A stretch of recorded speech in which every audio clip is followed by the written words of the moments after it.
bendición. Vamos a orar por el mensaje de la palabra. Vamos a pedir al Señor que nos bendiga y vamos a continuar en nuestra serie de Romanos. Romanos capítulo 13. Volvemos a nuestra serie Arraigados en el Evangelio. Vamos a orar, mis hermanos. Señor, te doy gracias infinitas, Padre, por el privilegio que tenemos de venir a ti, piedra viva. Nosotros mismos como piedras vivas siendo edificados sobre tu palabra, Señor.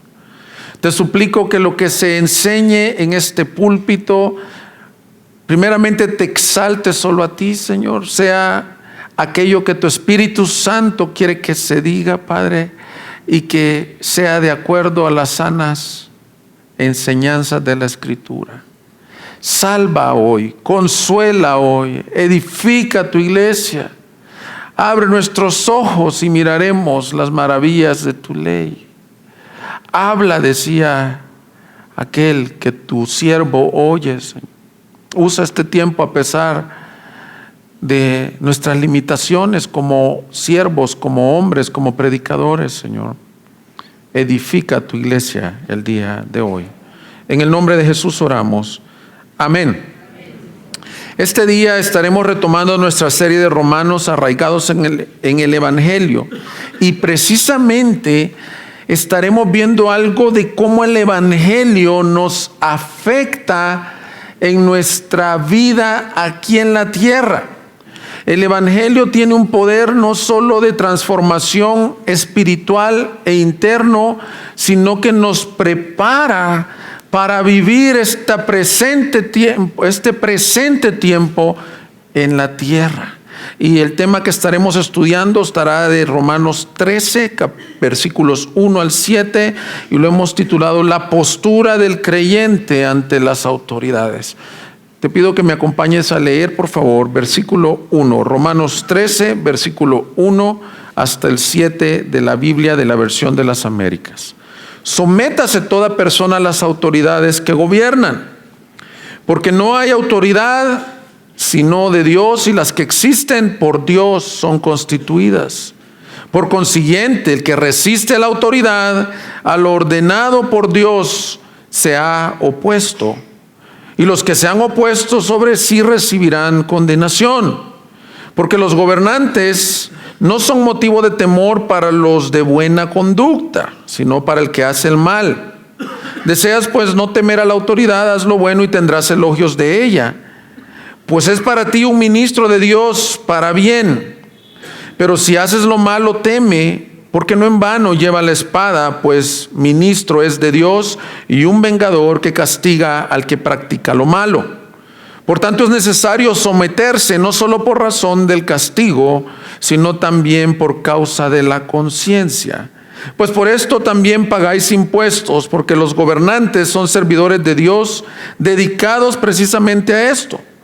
Pagad a todos lo que debáis, al que impuesto, impuesto, al que tributo, tributo, al que temor, temor, al que honor, honor. Mis hermanos y amigos, el Evangelio ha funcionado en todos los tiempos, ha funcionado en todos los lugares y en todos los tipos de gobiernos. El Evangelio es poder de Dios para salvación en Cristo. Pero no solo ha funcionado en el ámbito espiritual, sino en el ámbito secular. Si nuestra serie se llama Arraigados en el Evangelio, los frutos de esa raíz en el Evangelio se ven en nuestra vida horizontal, se ven en la sociedad que vivimos, y eso es lo que este texto de Romanos 13 nos está llevando. Y es importante, por si te estás integrando a esta serie, que no olvides que estas no solo son normas morales de cómo se debe de comportar un creyente, sino que antes del capítulo 13 está los 12 capítulos anteriores, en donde nos dijo que el Evangelio es poder de Dios para transformación, y esto se ve. Y en el contexto inmediato de este capítulo, te recuerdo que nos había dicho: por consiguiente, hermanos, Romanos 12:1, os ruego por la misericordia de Dios que presentéis vuestros cuerpos. como sacrificio vivo, santo y aceptable a Dios, que es vuestro culto racional, y no os adaptéis a este mundo, sino transformaos mediante la renovación de vuestra mente, para que verifiquéis cuál sea la voluntad de Dios, lo que es bueno, aceptable y perfecto. ¿Qué está diciendo Pablo? Los estudiosos del texto dicen que hasta ahí nos comenzó a decir cómo vive el cristiano. Nos había dado todo el fundamento, en nuestra ilustración es toda la raíz, pero del versículo 12:3, del capítulo 12, versículo 3, para allá nos comienza a dar muchos indicativos, imperativos de cómo debemos vivir, y hasta que llega al punto de cómo nos debemos de relacionar, como se llama nuestro tema hoy, con nuestros gobernantes, con nuestras autoridades. Entonces muchas personas se preguntan cuál debe de ser nuestra postura como creyentes con respecto al gobierno, con respecto a las autoridades, porque usualmente dicen vemos injusticias, pecados sociales, corrupción, etcétera, y la mayoría se preguntan, ¿y aún así podemos agradar a Dios en medio de esta generación? Y tú sabes la respuesta: en medio de una generación mala y perversa podemos agradar a Dios. Por lo que creo que Pablo en esta sección está hablando de cómo el creyente se relaciona con el Estado. Mira, antes de entrar al texto y las divisiones que hemos hecho del texto, te quiero ilustrar esto con una historia que me impresionó mucho, de un video que vi de un avivamiento que hubo en Uganda. Hace años en Uganda estuvo el dictador Idi Amin. Fue uno de los genocidios más tremendos que hubo. Mataba a las personas. Cuenta un pastor que en una ocasión a un niño sin razón le pidieron los documentos, y por no traerlos la madre lo asesinaron. Violencia, no se sabía de qué bando, persecución a la iglesia. Y la iglesia en Uganda, fíjate bien interesante, la iglesia en Uganda comenzó a reunirse a orar. Sus reuniones no eran en templos así físicos, sino que se iban a los pantanos, debajo de árboles. Y Dios escuchó el clamor de las personas de Uganda. Dios trajo un avivamiento en medio de ellos. Y es por esto, mis hermanos, porque el enemigo ha buscado a través de los gobiernos destruir la iglesia, pero lo que es impresionante, esto no hemos entrado todavía al texto, es que las puertas del Hades no prevalecerán contra la iglesia. Y te quiero decir algo, muchos entendemos mal ese texto. ¿Sabes qué quiere decir las puertas del Hades? No es que la iglesia está amedrentada defendiéndose, sino por el contrario, que el Hades es como una fortaleza, una puerta, pero esa puerta no va a aguantar porque la iglesia va avanzando. Entonces el evangelio, mis hermanos, sirve, es funcional, se ve en tu trabajo, se ve en tu matrimonio, se ve en el gobierno, independientemente del que sea. Nosotros, por la gracia de Dios, tenemos libertad de culto. Puede decir alguien, ay pastor, pero es que hay cosas que no estoy de acuerdo con el gobierno. Espero que este mensaje te ayude. Pero aún así somos bendecidos. No tenemos ni idea de la iglesia perseguida en países. En este mismo momento hay lugares en donde por hablar de Cristo públicamente se sufre persecución. Así que este texto lo he dividido en dos puntos bien sencillos que creo que nos van a ayudar a verlo. Primero es, el primer punto, entendiendo bíblicamente el gobierno humano. Y el segundo punto es la postura de los creyentes a los gobiernos humanos. Entonces veamos lo primero, entendiendo bíblicamente un gobierno humano. Vuelve a leer con detalle el versículo 1 y 2. Sométase toda persona a las autoridades que gobiernan, porque no hay autoridad sino de Dios, y las que existen por Dios son constituidas. Por consiguiente, el que resiste a la autoridad, al ordenado por Dios, se ha opuesto, y los que se han opuesto sobre sí recibirán condenación. Lo primero que nos enseña la Biblia de las autoridades es que todas las autoridades que gobiernan, todas, Dios las ha puesto. No están ahí porque ellos quisieron.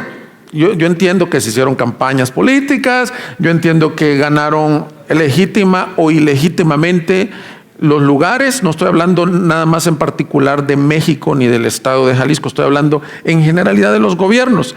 Pero hay una frase que me gusta, cuando dice fueron constituidos, el término correcto podría ser Dios permitió que fueran constituidos como gobernantes, que tomaran ese lugar.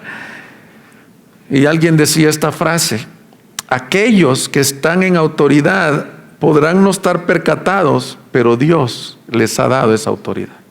Él no sabe. Él dice, yo tengo autoridad, yo gobierno, pero el que le dio esa autoridad es Dios, mis hermanos. El pastor y teólogo Dr. J.I. Packer dice esto: el gobierno civil es un medio dispuesto por Dios para gobernar a las comunidades. Fíjate cómo lo dice él: un medio dispuesto ¿por quién? Por Dios. Es uno de estos medios, y fíjate cómo lo pone el doctor Packer, junto a los ministros de las iglesias, los padres en el hogar, los maestros en la escuela. Cada uno de ellos ha sido instituido por Dios. Qué tremendo. Todas las autoridades Dios las puso. Tú no escogiste los padres que querías tener, pero gloria a Dios que te dio padres. Tú a veces dices, ese maestro será impuesto por Dios. Dios le ha permitido ser autoridad del estudiante. Sigue diciendo el doctor Packer, cada uno de estos medios tiene su propia esfera de autoridad bajo Cristo, porque el que gobierna ahora y por siempre el universo es Cristo, y cada esfera tiene que ser determinada. Entonces, mis hermanos, cuando hablamos de este tema, comenzamos a meternos en el tema de la soberanía de Dios. ¿Qué quiere decir la soberanía de Dios? Que Él gobierna y sostiene todo cuanto existe. No se ha salido de su control. La Escritura dice, yo quito y pongo reyes. Quito y pongo gobernantes. Qué tremendo. Dice que las naciones son como una gota de agua en sus manos. Muchas veces yo he visto cristianos que están muy preocupados por quién va a ser el próximo presidente, y que si esta persona va a arruinarnos la vida y nos la va a volver miserable. Mis hermanos, sepas esto: Dios es el gobernante de todo cuanto existe. Tus pulmones, los míos, están siendo sostenidos en este momento por Él, por el poder de su palabra. Él habla y las cosas son. Nada se le ha salido del control, ningún rey, ningún emperador, ningún gobernante. Así que Él gobierna sobre todo y sobre todos. Pero aún así, mis hermanos, tenemos instancias en donde los gobiernos no son justos, no son santos, no reconocen el gobierno de Dios. Pero el Señor, fíjate que increíblemente nos dejó bastante tema sobre cómo conducirnos con los gobiernos. Antes de la crucifixión del Señor, nos dio una lección tremenda. Lo llama Pilato, y Pilato en su arrogancia le dice que no me vas a contestar a mí si yo tengo el poder. Fíjate lo que le dijo un hombre al Hijo de Dios: yo tengo el poder para quitarte la vida o perdonártela. Acompáñame por favor a Juan 19, versículos 10 y 11. Pilato entonces le dijo: ¿a mí no me hablas? ¿No sabes que tengo autoridad para soltarte y que tengo autoridad para crucificarte? Y mira lo que le contestó Jesús, lo mismo que nos está enseñando el apóstol Pablo. Jesús respondió: ninguna autoridad tendría sobre mí si no te hubiera sido dada de arriba.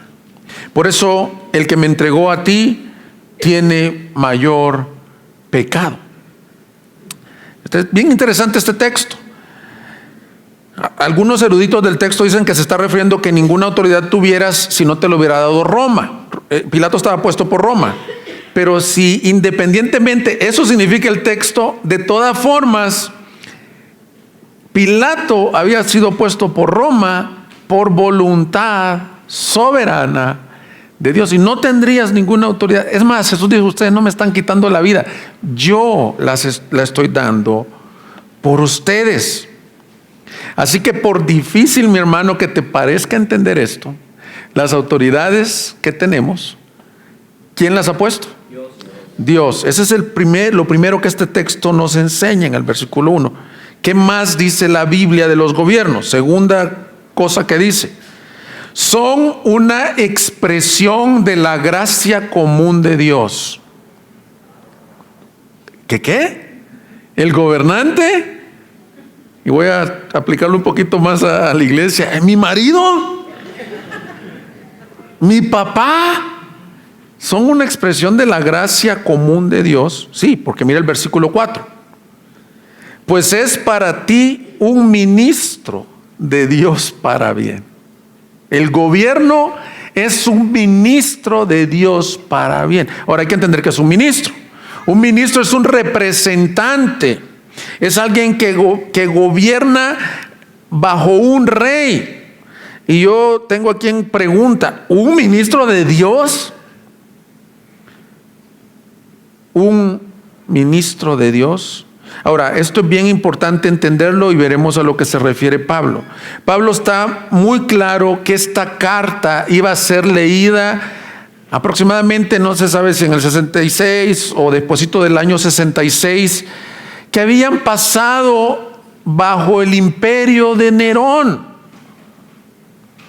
Y Pablo sabiamente sabe que si los judíos, los romanos, la iglesia en sí y aún el gobierno romano leía esta carta, podían tener esto con toda integridad, decir: los cristianos no promovemos la rebelión, no promovemos las revueltas, sino que entendemos que el gobernante de nuestras vidas es Dios, y por eso te ha permitido a ti, Nerón, estar en poder. Esa es una cosa bien fundamental. Así que, aunque Roma, mis hermanos, ustedes saben un poco de historia, en teoría era una república democrática, en realidad era un imperio autócrata. Aunque tenían, mis hermanos, el Senado, las leyes civiles, todavía algunos de ustedes que estudian leyes tienen que llevar Romanos 1, 2, 3 y no se preocupen, no se preocupen, no se emocionen que no es Romanos de la Biblia, es ley romana. Alguien aquí tenemos licenciados, abogados en medio de nosotros, ¿verdad que todavía se estudian los fundamentos? Pero aunque lo tenían, la realidad era otra. Nerón y luego Domiciano, Diocleciano eran emperadores autoritarios que llegaron al punto de proclamarse deidad. O sea, si estamos hablando, en el siglo XXI leemos esto y decimos: qué difícil es someterse a las autoridades. Los receptores originales de romanos, para ellos parecía contracultural, pero aquí estoy llegando a este punto. El evangelio es contracultural.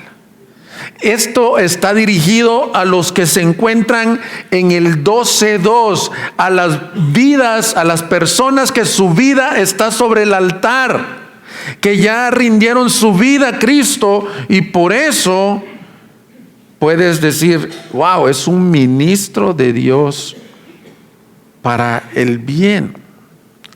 A un Nerón. Ahora, más adelante voy a explicar que cada persona, mis hermanos, cada gobernante que peca, que ofende a Dios con genocidios, con persecuciones, es el hecho que Dios le haya permitido estar en ese lugar. No quiere decir que él no es culpable y que Dios no esté haciéndose del ojo cerrado, no viendo las injusticias, y serán juzgados. Pero lo que quiere decir para los hermanos que en el capítulo 10, dale vuelta a tu página, por favor, cuando decía en el versículo 9: porque si confiesas con tu boca que Jesús es Señor y crees en tu corazón que Dios le resucitó de entre los muertos, serás salvo. Cuando les decía Pablo 2 capítulos antes, recuérdate que era una sola carta y la leían de una vez. Cuando les decía eso, él entendía lo que implicaba para los creyentes decir, confesar con la boca que Jesús es el Señor. Estabas identificándote con Cristo y diciendo por el otro lado, César no es Dios. Los cristianos tenemos otro Señor. Y aún habiendo dicho eso, les dice, pero aún así, mientras vivan en esta tierra, sométanse a los gobiernos legítimos, porque Dios los ha establecido. Son ministros de Dios para el bien. ¿Qué significa la gracia común? Porque yo dije, son un regalo de la gracia común. La gracia común es la bondad de Dios manifestada para toda su creación, independiente si sean buenos o malos. Por ejemplo, dice un texto, el sol, Él hace salir su sol sobre buenos y malos. ¿Qué crees que es eso? La gracia común. La institución de la familia es una muestra de la gracia común. La institución del matrimonio. El matrimonio no se inventó en la iglesia católica, no se inventó en la iglesia protestante, no es una cuestión social. Dios lo diseñó. Entonces, cuando una pareja se casa, es una gracia común. Y las autoridades civiles, mis hermanos, son una manifestación de la gracia común. ¿Por qué? Por ejemplo, el hecho de que hayan leyes de tránsito, el hecho que haya policía, que hayan leyes arancelarias. Por difícil que te parezca pensar, esto es mejor que haya anarquía, que no hayan leyes de tránsito, que no haya seguridad. Nos cuesta creerlo por el mal uso y el abuso de la autoridad, pero en donde no hay leyes, mis hermanos, esto es tremendo. En la casa que no hay padres, fíjate lo que han hecho los estudiosos. Hay una organización que estudia a los niños huérfanos, qué es lo mejor para un niño huérfano. Y han llegado a la conclusión que aunque tengan si tienen uno de los padres vivos, es mejor incluso acercarlo a uno de esos padres que darlo en adopción. Yo sé que este es un tema, nomás lo estoy mencionando para analizarlo, pero estoy diciéndote esto, en donde hay padre y madre, porque es una autoridad establecida por la gracia común de Dios, hay una ventaja, no quiero decir bendición, que aquel que se crió solo en la calle. ¿Estarán de acuerdo conmigo con esto, mis hermanos? En donde hay leyes, es mejor que no hubieran leyes. En donde hay un papá presente, en donde hay un marido, es la gracia común de Dios.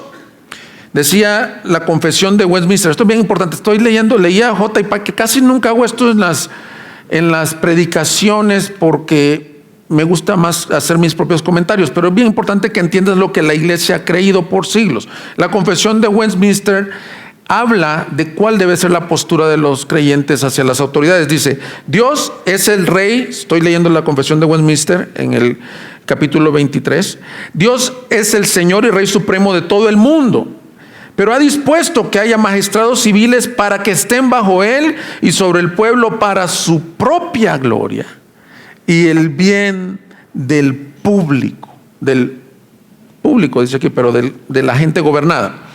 Ahora, la pregunta que tú tienes, mis hermanos, nomás quiero decir algo, la gracia común se distingue de esto de la gracia salvadora. La gracia común la reciben tanto buenos y malos. El hecho que haya educación, el hecho que se haya inventado, por ejemplo, la pasteurización, eso es producto de la gracia común. Pero la gracia común no te salva. La gracia salvadora es aquella que te hace ver lo que cantamos hoy. Estaba ciego, estaba perdido, pero necesito un Salvador y tú vienes, aunque tus pecados hayan sido muchos, su gracia salvadora es mayor. Pero yo sé la pregunta que tú tienes, ¿incluye esto a los malos gobernantes? Los malos gobernantes son puestos por Dios y son una manifestación de la gracia común de Dios. Sabemos todos que es una pregunta difícil de contestar. ¿Incluye a los malos gobernantes? ¿Quiere decir que siempre me debo de someter a ellos sin importar qué dicen? Yo creo, mis hermanos, contestando a la primera pregunta, ¿incluye a los malos gobernantes? En términos generales, sí.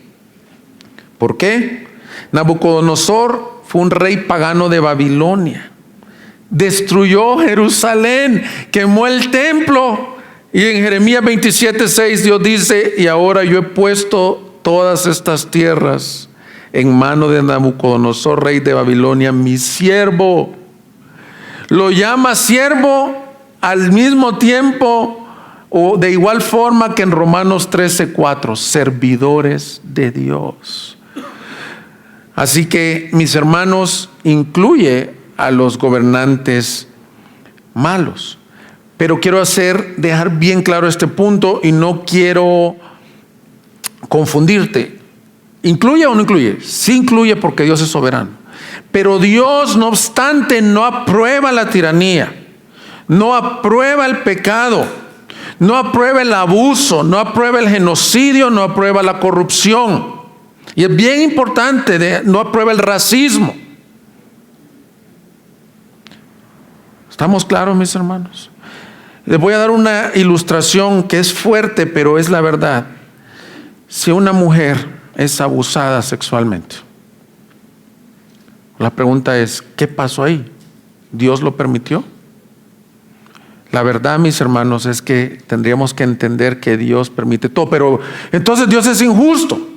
A la vez que lo permitió, y aunque sea inentendible, a la vez su corazón se desgarra y está airado contra el pecado, mis hermanos. Porque no podemos estar diciendo: ay, Dios permitió que pasara esto y que se hicieran estos abusos, estas violaciones, estos robos, porque Dios es santo y no puede ver el pecado, ni la maldad, ni la injusticia. Entonces, estrictamente Pablo nos dice: sí, todos los gobernantes son puestos por Dios, pero tenemos que decir: Dios no peca, ni puede ser tentado por el mal, ni Él está, cuando decimos que Él permite que estén en gobierno, no quiere decir que Él está solapando el pecado y dejando que la gente se goce en eso. O como decíamos, en un abuso sexual, Dios se duele, mis hermanos, en cualquier pecado. Pero este tema, mis hermanos, nos ayuda a estar entendiendo que Dios es soberano en nuestras vidas. Y aún las cosas malas que te han pasado, aún las circunstancias difíciles. Nosotros estamos hablando en un país que tenemos libertad de culto, que tenemos sillas cómodas, que tenemos aire acondicionado, un auditorio, un púlpito. Pero probablemente este mensaje salga por el internet y nos esté oyendo personas que ayer fueron perseguidas por la mano de Dios y pueden estar cuestionándose, por la mano del hombre, del gobierno, y pueden estar cuestionándose y diciéndome: pastor, ¿cómo me dices de que toda autoridad es establecida por Dios? Yo les quiero decir: sí, porque Dios permite aún nuestras adversidades para nuestro bien, pero no está de acuerdo con su pecado y serán juzgados. Por tanto, Nerón, Domiciano, Hitler, Idi Amin y todas estas personas serán juzgadas en el día del juicio. En conclusión a este primer punto, mis hermanos, esto significa tanto para los cristianos de Roma como para nosotros que la voluntad de Dios es gobernar el mundo humano por medio de autoridades civiles humanas, para nuestro bien. Ahora, pusimos ejemplos de corrupción, etcétera. Pero cuando los gobiernos son legítimos, cuando reconocen al rey, es una bendición poder ser gobernado por un país justo, por una asamblea, por un presidente. Pero la aplicación que quiero hacer es que tú y yo podamos vivir aceptando su providencia. Pablo nos viene preparando para algo más interno que si obedezco o no obedezco. Viene preparándonos para que los cristianos vivan reconociendo la soberanía de Dios. O sea, entiende a quiénes le fue escrita esta carta. A gente perseguida, a gente que probablemente la iban a leer ahora y mañana iban a ser llevados al Coliseo. Y aún así les dice: ustedes tienen autoridades dadas por Dios. El punto que yo quiero hacer, mis hermanos, es que confíes en su soberanía.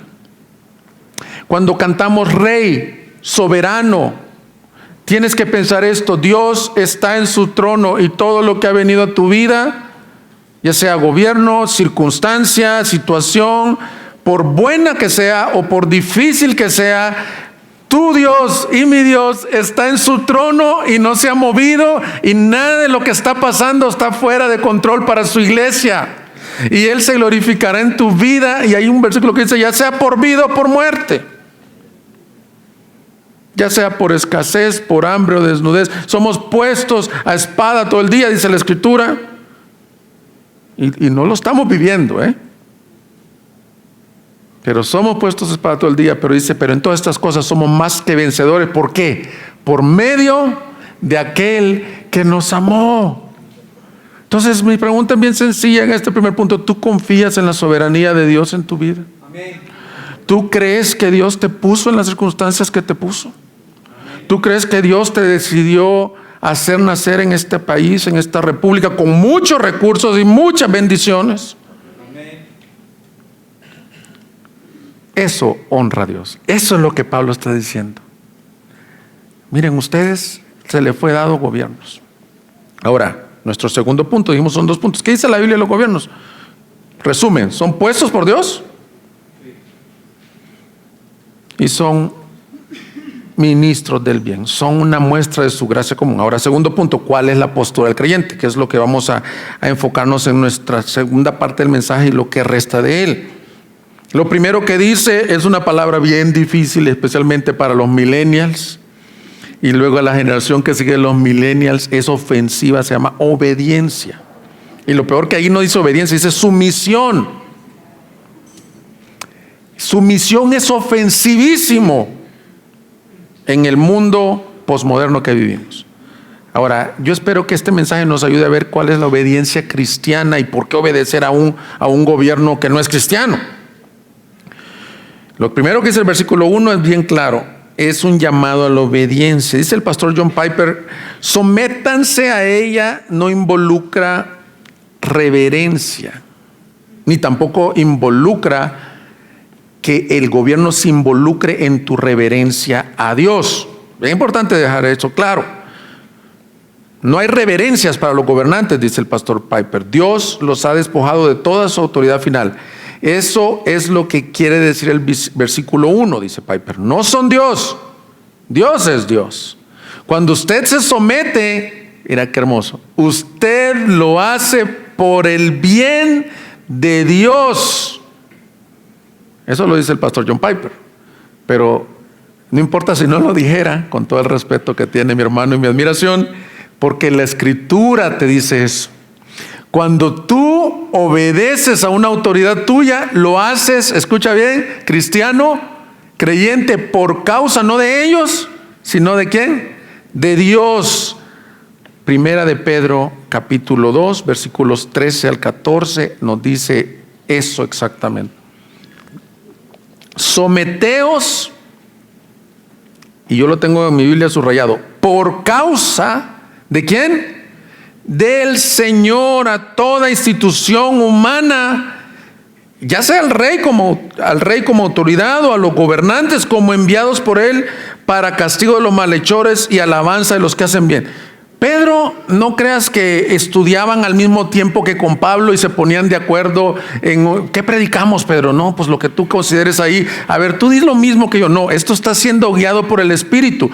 Pedro también había escrito en su carta, no se sorprendan del fuego de prueba que les ha sobrevenido. No se sorprendan como si fuera cosa extraña.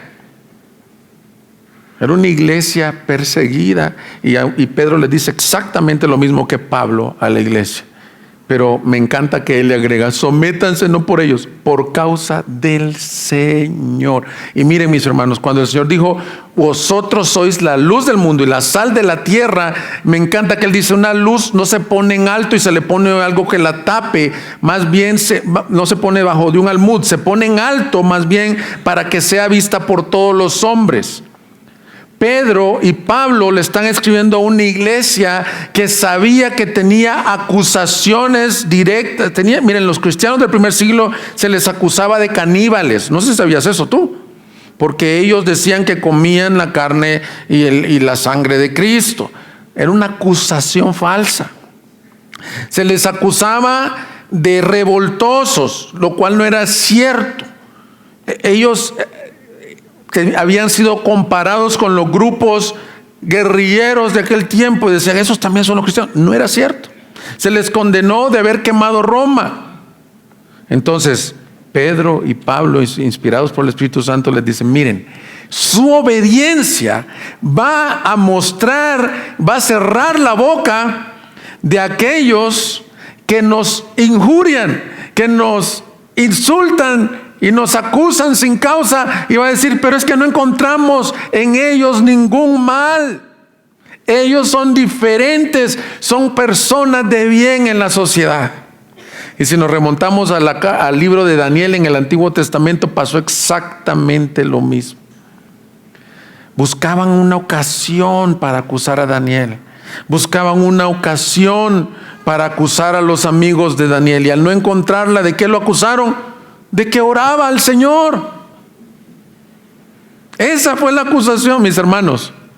Este mundo puede tener prejuicios contra la iglesia. Pero te quiero decir esto: tu luz, el testimonio, la palabra, aquello que Dios ha hecho por medio de la obediencia, aún a las autoridades civiles, va a reflejar, ellos son diferentes. No hay por dónde acusarles. Por eso es que este texto también nos habla de una vida de santidad. Sométete no por causa de ellos, sométete por causa de Dios. Ahora, mis hermanos, hay leyes civiles. Todo está diciendo como si todo es gobiernos injustos. Hay leyes civiles muy justas, muy congruentes, que le deberías de dar gracias a Dios y abrazarlas con gratitud. Por ejemplo, si dice no rebasar 80 kilómetros por hora en una zona residencial, en una zona escolar, y tú dices, no, es que me voy a someter a estos gobiernos corruptos. Estás mal tú de entrada, mi hermano. No te pongas el cinturón, porque de todas formas, ¿para qué? Me da calor, me arruga el saco. No, mis hermanos. El hecho que tengamos la oportunidad de elegir a través del voto y todas estas leyes no deberían de estar siendo cuestionadas. Lo interesante es que Pablo también nos dice, hermanos, esto se lo estoy diciendo a personas que ya vivieron el versículo 12:2, que son vidas en el altar, que son transformados por medio de la renovación de su espíritu. Y luego le dijo a Tito, capítulo 3, versículo 1 al 3, que por cierto este es uno de mis textos favoritos, pero siempre leo, y lo hemos leído muchas veces en la alabanza, del versículo 3 al 5. Pero en el contexto les está diciendo lo mismo antes de decirles el 3 al 5. Miren lo que les dice en el 1. Recuérdales que estén sujetos a los gobernantes. ¿Será importante para Pablo, Pedro y para el Señor este mensaje que ya lo leímos en 3 pasajes? Recuérdales que estén sujetos a los gobernantes, a las autoridades, que sean obedientes, que estén preparados para toda buena obra, que no injurien a nadie, que no sean contenciosos, sino amables, mostrando toda consideración con todos los hombres. Y mira, empieza el 3.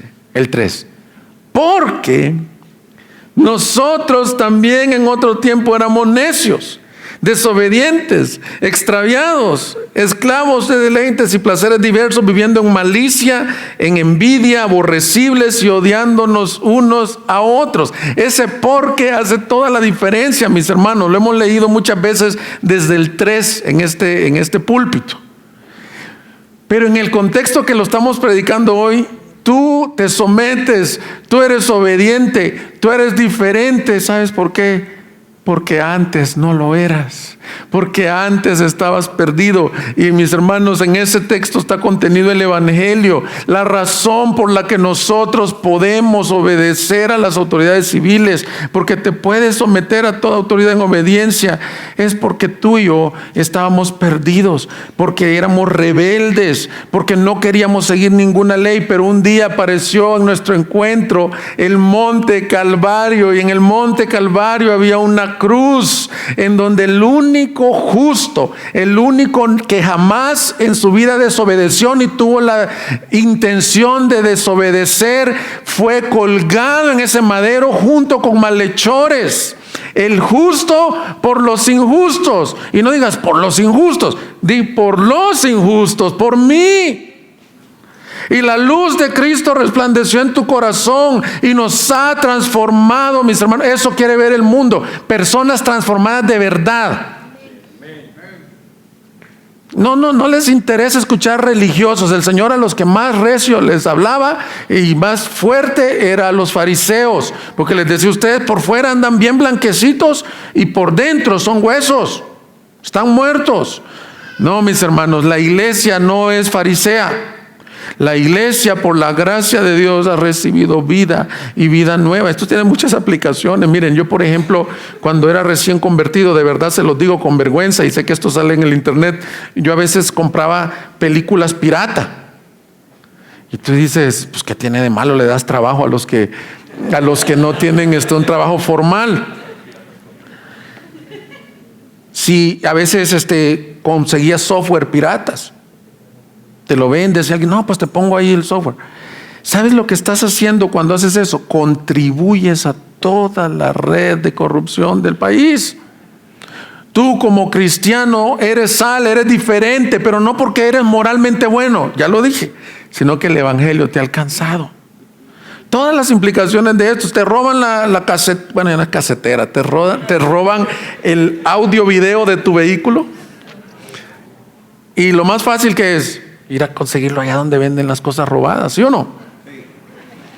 Pero el cristiano, ¿cómo hace esto? Ya luego hablaremos de pagar impuestos y todo esto. El cristiano no se amolda a este mundo. El cristiano, aquí tengo hay unas personas que han trabajado en Hacienda y han sido fiscalistas y todo esto. El cristiano no le modifica sus números, el empresario, para no pagar impuestos, porque se le hace injusto.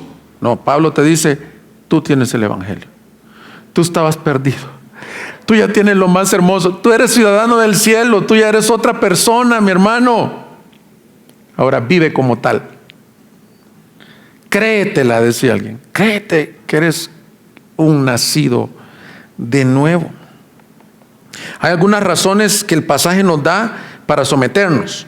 La primera razón es que se deriva del versículo 1. No hay autoridad sino de parte de Dios, ya lo dijimos. La segunda razón por la que debemos someternos a las autoridades civiles es que ellas están ahí para nuestro bien. Ahora, si fuera un gobierno injusto, ¿está para el bien de la iglesia? Sí, fíjate que tengo amigos cubanos que cuando estaba prohibido la libertad de expresión, dicen que la iglesia fue cuando más creció para adentro. Quizás no en número, para adentro. Yo, como algunos de ustedes saben, soy salvadoreño de nacimiento. En la guerra civil, 1979 hasta como 1992, una guerra civil entre guerrilla y gobierno. En esa época, la iglesia se fortaleció. Habían noches de toque de queda en donde habían bombardeos. ¿Y sabes qué veías tú? Las familias sin luz, caminando en las congregaciones. Yo me recuerdo, de hecho, de venir de unos bautizos. Tenía 8 años. Calcúlenle cuántos años, ya por 1987 creo, o 86. Y de repente ver que venían los de la guerrilla en San Salvador, o sea, en la ciudad, hagan de cuenta aquí, comenzando a poner bombas en los postes. Y mi mamá, fíjate qué hermoso, me agarra, nos agarramos los dos, agachamos la cabeza dentro del carro y comenzó a decirme el texto que dice: si vivimos, para Él vivimos. 8 años, un niño. Y si morimos, para Él morimos. Si nunca has estado cerca de una bomba, el carro brincaba de lugar a lugar. La iglesia se fortaleció en esos tiempos, mis hermanos. Porque nuestro gobierno, el reino de los cielos, ¿qué es? No es de este mundo. Nosotros tenemos una ciudadanía mayor. ¿Ya has visto tu pasaporte? Pero no el pasaporte mexicano, no mi pasaporte salvadoreño, tu pasaporte. Dice la Escritura, esto es uno de los misterios, dice: y todos los que se encontraron inscritos en el libro de la vida. Hay un libro de la vida, mis hermanos. Ahí está tu ciudadanía. ¿Tú estás inscrito en ese libro? Sí, amén. ¿Por qué? ¿Cómo llegas a estar inscrito? No por obras para que nadie se gloríe, sino por su justicia, por su amor, gratuitamente para todos los que han creído en Él. ¿Quiénes están inscritos? ¿Quiénes tienen esa residencia celestial? Los que un día dijeron, no es por mí, Señor, no puedo. Ya probé religión, ya probé buenas obras, ya probé malas obras, pero vengo a ti sin nada en mis manos, decía el himno, y confío en la obra de la cruz. Y dice, a todos los que creen, a todos los que creen, les ha dado la potestad de ser llamados hijos de Dios. Y Juan dice, mirad qué amor te ha dado el Padre para que tú y yo seamos llamados hijos de Dios. Regocíjate, iglesia, regocíjate, creyente. Tu ciudadanía no está en la tierra. Por eso es que Pablo vivía tan confiado. Dice, aunque a mí si me ponen en espada, me cortan la cabeza, yo estoy en un estrecho, para mí es mejor estar allá. Entonces, mis hermanos, ¿cuál es la primera postura? Es estar en obediencia, decíamos. La tercera razón que el texto nos da para ser obedientes es porque debemos someternos, porque las autoridades civiles son portadoras de la espada. Y eso es bien importante entenderlo. Dice que castigarán al que hace lo malo. Si hace lo malo, teme. Dios en su soberanía ha autorizado que las autoridades, valga la redundancia, tengan el poder o bajo Dios de poder disciplinar lo malo. Mis hermanos, esto es un principio de obediencia y yo quiero detenerme un poco aquí. Hijos, escucha bien lo que te estoy diciendo, porque yo fui hijo también, como dice el proverbio. Si tú no aprendes que la obediencia por consecuencia natural incluye estar en un círculo de bendición. Dice a los hijos, obedeced en el Señor a vuestro Padre, porque esto es justo para que te vaya bien y seas de larga vida. Mira, el niño que no obedece a sus padres, ¿qué pasa? Tiene una consecuencia en la casa. Si no le dan esa consecuencia en la casa, mis hermanos, esa disciplina en amor, pasa a otro círculo. Va a ser desobediente en la escuela. En la escuela, ¿qué pasa cuando un niño es desobediente? Lo corren, lo expulsan, pierde la oportunidad de estudios. ¿Cuántos de los papás que están aquí dicen, yo perdí mi oportunidad de estudio por ser desobediente? Pero lo trágico que por ejemplo, matanzas que están habiendo en los Estados Unidos, las edades de los jóvenes son jóvenes de 17 años, de 15 años. ¿Saben lo que me dice eso? Estos jóvenes no entendieron la bendición de someterse a ninguna autoridad al punto de llegar a violentar las autoridades civiles, que es nuestro texto de hoy, y terminar en la cárcel o muertos. Mis hermanos, por algún designio misterioso del Señor, misterioso pero fácil de entender, la obediencia trae bendición. Dice el doctor Tripp, habla mucho de esto en sus libros de paternidad, y dice que cuando un niño se empieza a salir, un joven de este círculo, inmediatamente vienen las consecuencias. Tan simple, dice, que su papá les había dicho que no se podían brincar una barda porque si se les iba el balón del otro lado, pero él dice, pues no importa, mi papá me lo dijo, pero yo desobedezco. Ahí está que brincan con su hermano y no recuerdo si se quedó atorado en un alambre de púas. Entonces dice que en un ejemplo, ilustración sencilla, Dios les dice, no es que Dios anda castigando toda desobediencia, pero es lógica. Te sometes a la obediencia y hay bendición. Estás en un círculo bendecido. Pero muchos, y esto sí, jóvenes que están aquí, muchos piensan que cuando eres joven piensas que ya sabes todo, o no, y que los grandes no sabemos nada. Entonces es una buena, o sea, tú dices, yo no me interesa tanto el mensaje de hoy, pastor, porque yo los gobiernos civiles ni entendí mucho de qué estuvo hablando, pero esto sí lo puedes entender. Tu gobierno civil en tu casa es tu papá y tu mamá. Quiero leer un proverbio, esto es para todos mis hermanos. Proverbios 19:29. Asustémonos con esto, pero a la vez veamos la gracia que tenemos en el Evangelio. Los juicios están preparados para los escarnecedores y los azotes para las espaldas de los necios. Los azotes para el que no obedece. Así es. Ahora, si tú nos estás visitando y dices, wow, yo no sabía que ustedes predicaban así tantas cosas que tenemos que hacer, tienes que oír toda la serie que hemos hablado, porque estoy diciendo estas cosas de obedecer y todo esto por la gracia de Dios, porque el Evangelio ya nos transformó. Y aquí te va otro mensaje del Evangelio: obedece si no teme. ¿Sabes cuál es el Evangelio ahí? ¿Quién de nosotros puede obedecer? Y no le digas a tus hijos, yo era bien obediente a tu edad, hijo, porque no es cierto. No eras. No le mientas. Más bien predícale y enséñale el Evangelio.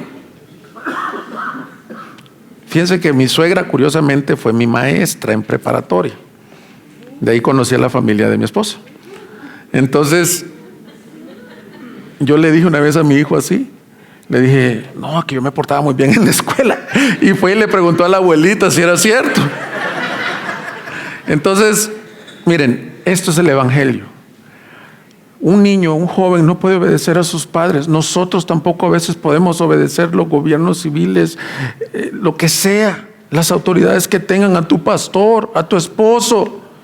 Pero entonces opera el Evangelio de la siguiente forma: Cristo vino por los desobedientes.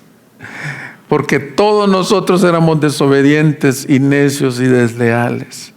El único obediente fue Cristo. Pero cuando Él te justifica, eso lo hemos visto en todos Romanos, te deposita su propia justicia dentro de Él, dentro de ti. Y ahora, por el poder del Espíritu Santo, podéis hacer morir las obras de la carne por el Espíritu dentro de vosotros. Y tú y yo podemos ser hijos obedientes e hijos de luz. Ese es el misterio del Evangelio. Ahora, una pregunta que surge cuando dice, lo primero que el creyente tiene que hacer es someterse. ¿Quiere decir esto siempre y sin importar qué? La respuesta más simple a esto es no. Ahora, podríamos tener dos predicaciones sobre esto, pero lo voy a resumir en esto. ¿Hay ocasiones en las que puedo desobedecer a los gobiernos? En resumidas cuentas, yo creo que sí, y este es el caso. Cuando el gobierno o autoridad civil nos lleve de una ley, nos lleve a ir en contra de una ley superior. ¿Cuál es nuestra ley superior? La Biblia. Cuando un gobierno nos lleve a ir en contra de Dios, cuando un gobierno te lleva a pecar. Y no voy a hablar aquí de la forma de hacer una resistencia pacífica, no se trata de eso el mensaje, solo yo creo que ustedes tienen la madurez para entender que hay momentos en donde dijo el Señor, Pedro y Juan, de hecho los encarcelaron recién comenzada la iglesia.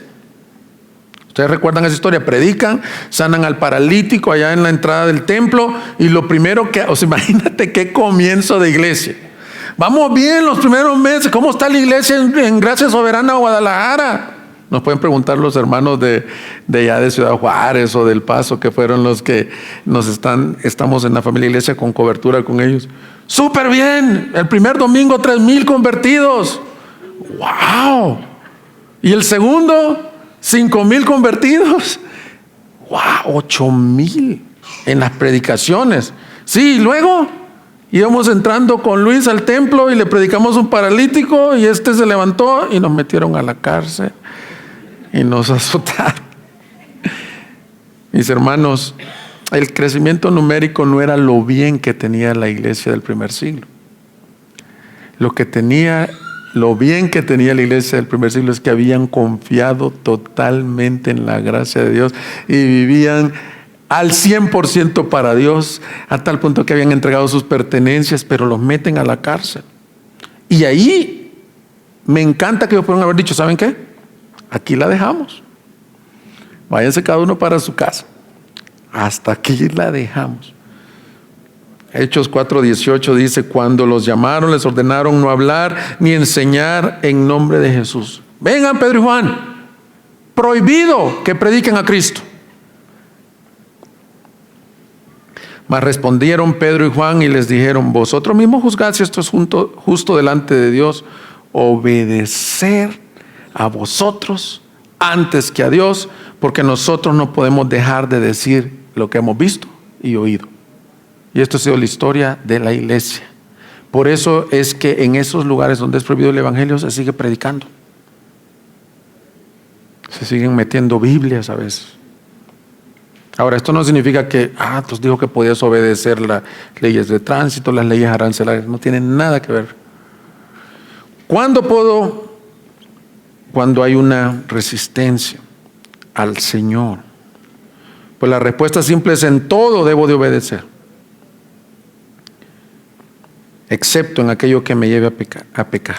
Es una respuesta simple, pero también creo que aplica en el hogar. Muchas esposas, Dios les ha dado a su esposo como autoridad y esta es una pregunta sumamente común en consejería. Pastor, cuando dice la mujer se somete en todo, ¿qué significa todo? Bueno, yo pudiera ser bien simplista y decir todo, ¿verdad, hermana? Hay que entenderlo. Todo aquello en donde este hombre no te esté llevando a pecar, a negar tu fe. Entonces, pero lo demás, mis hermanos, eres bendecida. Hay muchas mujeres que nunca tienen un esposo, nunca tienen esa figura de autoridad y la desearían. Qué bueno que la iglesia provee de esos contextos, que hay pastores que fungen como autoridad, que hay líderes de ministerio que sirven como autoridad.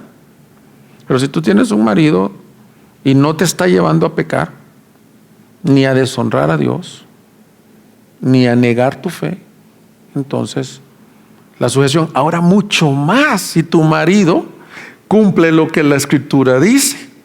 O sea, mucho más. Ahí no hay cuestionamiento. La Escritura dice, a mí me gustan los que lo dibujan como una sombrilla. La mujer, sométase al marido como él está sujeto a Cristo. O visto de arriba para abajo, Cristo es la cabeza del hombre y el hombre la cabeza de la mujer. Si tu marido está imperfectamente, porque no hay ninguno que perfectamente sea obediente, siguiendo debajo de la sombrilla a Cristo, pues, ¿qué cuestionas? Podrán ser diferencias de gustos y así, pero Dios bendecirá tu obediencia. Entonces, ¿cuál es la primera postura de los creyentes hacia los gobiernos? Obediencia y sumisión, excepto cuando nos llevan a negar y a pecar contra Cristo. La segunda es pagar tributos. Versículo 6. ¿Sabéis por esto también que pagáis impuestos? Porque los gobernantes son servidores de Dios dedicados precisamente a esto. Pagad a todos lo que debáis. Al que impuesto.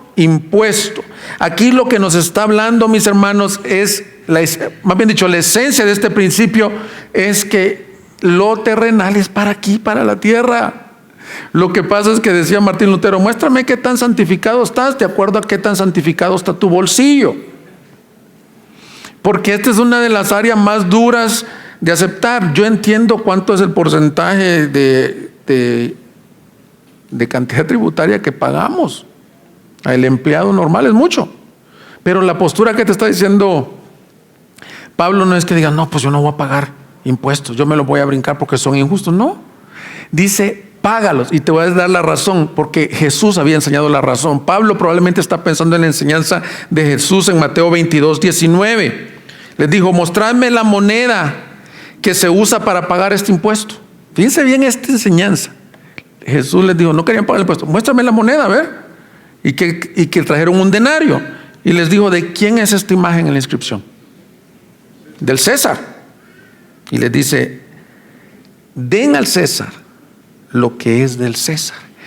Y yo creo que muchos cristianos entienden esta enseñanza, pero yo quiero presionar más la enseñanza y decirte la parte que nos corresponde. Da a Dios lo que es de Dios. El dinero, los impuestos son de aquí, de este mundo, mis hermanos. Pero Romanos 12:2 dice que tú y yo somos sacrificios vivos. Tú y yo llevamos la imagen de Dios. La moneda lleva la imagen del César, tú y yo llevamos la imagen de Dios. Y si eres regenerado, entonces ¿qué es lo que le tienes que dar a Dios? Tu vida, tu tiempo, tus finanzas también. ¿Has leído Proverbios 3 que dice: honra a Dios con tus bienes y con las primicias de todo lo que tienes? Cuando una persona tiene un ídolo del dinero, es bien fácil verlo. O son dos cosas: o lo desperdicia en puras cosas materiales porque quiere tener todo lo material, o es sumamente tacaño y egoísta. Estoy previniendo el día de mañana. No puedo compartir con las necesidades de... Efesios nos dice de la siguiente forma: el que robaba no robe más, sino que trabaje para que... Fíjate para qué trabaje. No para que te compres el carro del año, no para que traigas una buena ropa, una buena bolsa, para que tengas con qué compartir para las necesidades de los pobres. Has trabajado tú con ganas, es decir, para tener, para compartir con las necesidades de los pobres. Wow. Así que, mis hermanos, demos a Dios lo que es de Dios. El manejo de las finanzas cristianas, lo voy a ver el otro domingo un poco, pero no debáis nada a nadie. Solo te quiero decir 3 cosas rápido. Primero, no por el hecho de ser cristianos estamos exentos de pagar impuestos, aunque a veces sea una carga fiscal elevada, mis hermanos. Si eres empresario aquí, paga tus impuestos. Si eres empleado, paga tus impuestos. Segundo, nuestra labor como creyentes es el manejo sabio de las finanzas en cuanto a la deuda. Cuando dice no debas nada a nadie, por ejemplo, como empleador, mis hermanos, retener el salario de tus empleados es deuda. Por ejemplo, como comprador, comprar fiado, perdón la expresión, no conozco otra, a decir ahorita lo pago y no hacerlo es deuda. Y no refleja la congruencia de la vida cristiana. Ahorita no quiero traer como una carga y condenación para los que tienen deuda con tarjeta de crédito. Muchos nos preguntan: pastor, ¿será bueno que invierta en una casa? ¿Puedo adquirir un terreno? ¿Puedo comprar un carro con crédito? Y la respuesta es bien sencilla. El principio es bien sencillo: no gaste más de lo que tienes. Elabora un presupuesto, y si en tu presupuesto está la posibilidad de pagar ese adeudo que vas a tener por los próximos años, entonces hazlo. Si no está, pues no lo hagas. Muchas personas se divorcian, se deprimen, están al punto de destruir sus vidas por las deudas de tarjetas de crédito, mis hermanos. Pero en principio, y no sé si hablaremos tanto de eso el próximo domingo, pero en principio es da a César lo que es del César y a Dios lo que es de Dios. Aparta tu diezmo, tu ofrenda, aparta tu generosidad. Dios es dueño de todo y nos permite administrar el dinero. No deber nada a nadie, luego veremos, tiene que ver con esto. Tiene que ver con que yo soy libre para servir a mi Dios. Entonces los cristianos que somos llamados con el gobierno a obedecerlo, a pagarle los tributos y por último a honrar. Honra a quien honra. Otra verdad, y es con lo que estoy concluyendo el mensaje, que este texto enseña que es correcta, menciona no que los adores, pero que los honres. Y creo que Primera de Timoteo capítulo 2 nos enseña cómo honrar a los gobernantes. Dice 2:1 al 4: exhorto pues ante todo que se hagan rogativas, oraciones, peticiones y acciones de gracias por todos los hombres, por los reyes y por los que están en autoridad, para que podamos vivir una vida tranquila y sosegada con toda piedad y dignidad. Muchas personas creyentes se burlan de los gobiernos porque no votaron por el gobierno que está en el momento. Se burlan, hacen chistes, hacen memes. Pablo nos enseña eso. La Escritura te dice: ¿cuántas veces has rogado por tu país, por tu gobernante, por tu jefe del trabajo, por tu esposo? Aunque estrictamente está hablando de los gobernantes. Entonces, vamos concluyendo con esto, mis hermanos. Este principio aplica directo a nuestras vidas. Es probable que tú no votaste por este gobierno, pero aún así te dice que ores por él, que clames por él. Rogativas son clamores. ¿Para qué? ¿Qué puedes orar? Para que se conviertan y para que nos dejen vivir sosegadamente. Así que conclusión, mis hermanos, este mensaje es para aquellos que somos peregrinos y extranjeros de este mundo. Nos enseña a vivir santa, justa y piadosamente en la tierra, obedeciendo, pagando tributos. ¿Por qué? Porque lo hacemos como el Señor. Si hay algo en este mensaje que necesitas aplicar, reconocer, es bien sencillo. Ven a la fuente de su gracia. Dile: Señor, yo no he sido así, pero gracias porque me salvaste y me estás transformando. Que mi vida, que esta iglesia te dé la gloria con mi obediencia, aún con pago de finanzas, para que te vean a ti y no a nosotros. Pongámonos de pie y démosle gracias al Señor que somos de su reino. Búsquenos en Facebook y YouTube como Iglesia Gracia Soberana Guadalajara y visita nuestra página de internet igsg.org.mx y disfruta de este y otros mensajes. Visítanos, estamos en Avenida San Luis Gonzaga, 5114, Zapopan, Jalisco, México. Estaremos felices de recibirte.